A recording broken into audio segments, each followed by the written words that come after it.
கர்த்தருடைய நல்ல நாமத்திற்கு மகிமை உண்டாவதாக. என் தேவனாகிய கர்த்தர் உங்கள் யாவரையும் ஆசீர்வதித்து உங்களை உயர்த்துவாராக. சங்கீதங்களின் புத்தகம் 42 அதிகாரம் 11வது வசனத்தை நான் வாசிக்கிறேன்.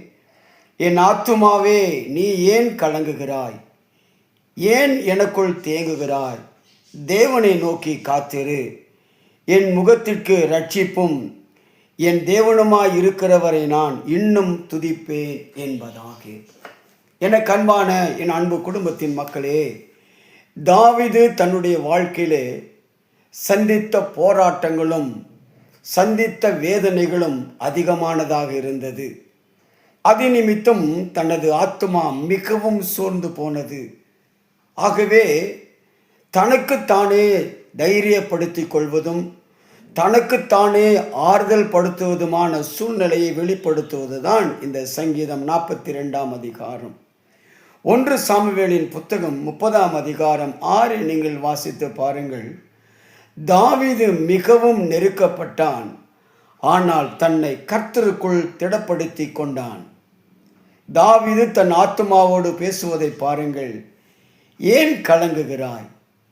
ஏன் நீ தேங்குகிறாய்? பயப்படாதே, தேவனை சார்ந்திரு, அவருக்கு காத்திரு. ரட்சிப்பு அவரிடத்திலிருந்து வரும்.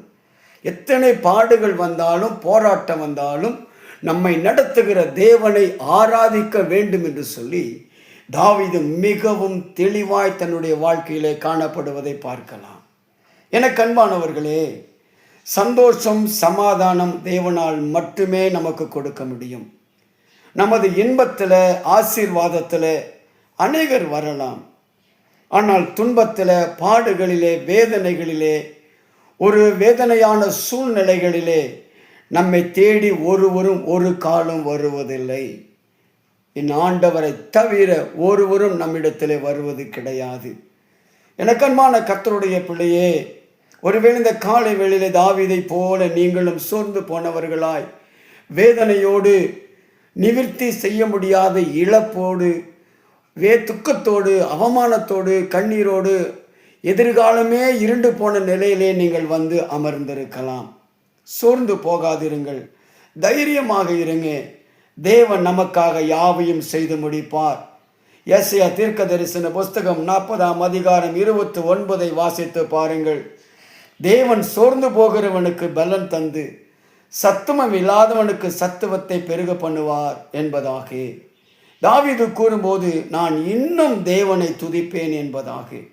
நாமும் இந்த காலைகளில் எத்தனை நெருக்க வந்தாலும் எத்தனை சூழ்நிலைகள் நமக்கு சாதகமாக இல்லாமல் போய் எதிராய் காணப்பட்டாலும் நாம் செய்ய வேண்டிய ஒன்றே ஒன்று தாங்க.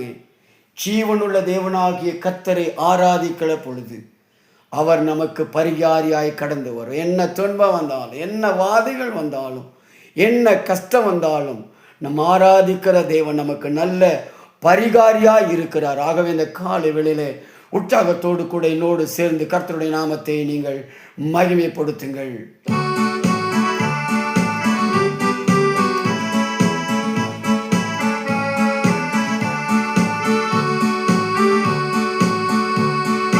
இயேசு என் பரிகாரி, இன்ப இயேசு என் பரிகாரி, இயேசு என் பரிகாரி, இன்ப இயேசு என் பரிகாரி, என் ஜீவிய நாட்களெல்லாம் இன்ப ராஜா என் பரிகாரி, என் ஜீவிய நாட்களெல்லாம் இன்ப ராஜா என் பரிகாரி.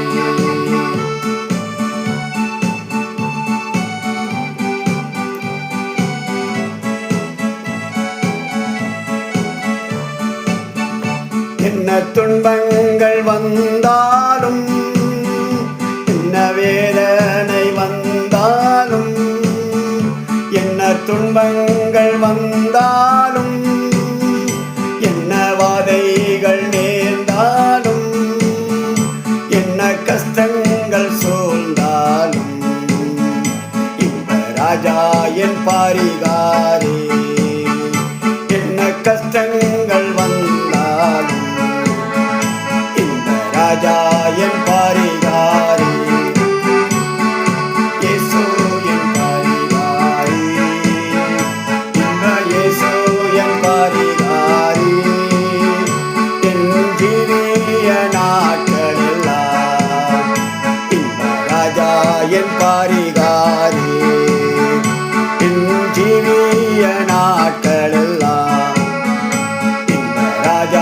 என் பரிகாரி.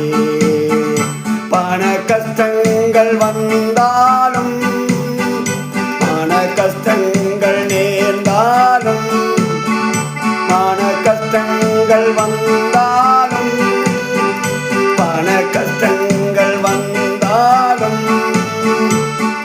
ஜனம் என்னை வெறுத்தாலும் இந்த ராஜா என் பரிகாரி.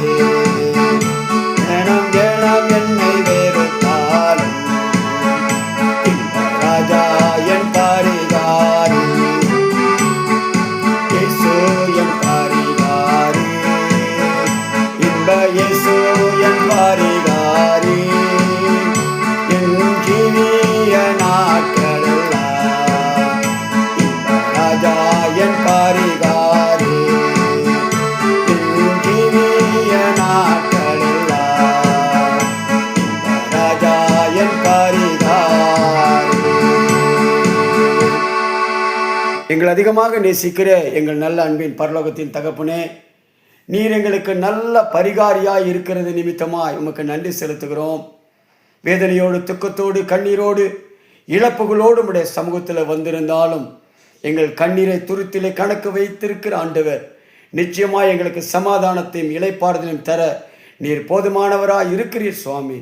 இந்த நாளுக்குரிய எல்லா நன்மைகளையும் கிருபைகளையும் ஆறுதலையும் தேர்தலையும் தைரியத்தையும் விசுவாசத்தையும் என் ஆண்டவர் தந்து எங்களை கனப்படுத்த வேண்டும் என்று சொல்லி இயேசுவின் நாமத்தினாலே ஜெபிக்கிறேன் நல்ல ஜீவனுள்ள தகப்பனே.